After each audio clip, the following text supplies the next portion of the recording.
Hi all, welcome to my channel Chaitanya Sravanthi Kusmakumari ఈజే at Kusma 997.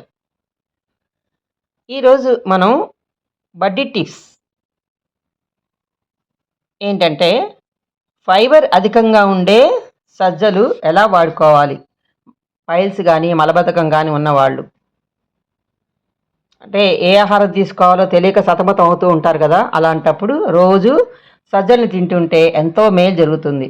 ఎందుకంటే వీటిలో ఫైబర్ అధికంగా ఉంటుంది కదా. అందువల్ల రాత్రిపూట వీటితో జావ కానీ లేదా అన్నం మెత్తగా వండి వండుతారు కదా, అన్నం సంకట అంటారు, అట్లా కానీ తయారు చేసి తినచ్చు. లేకపోతే వీటిని పిండి పట్టించుకుని రొట్టెలాగా కూడా చేసి తింటే కూడా ఉపయోగం. ఏవైనా సమస్యలు ఉంటే కూడా సమస్య పోతాయి. మరి వీడియో నచ్చింది కదండి. మరిన్ని మంచి వీడియోల కోసం చూస్తున్నానండి Chaitanya Sravanthi channel Kusmakumari at Kusma 997. Like, share, comment and subscribe new viewers.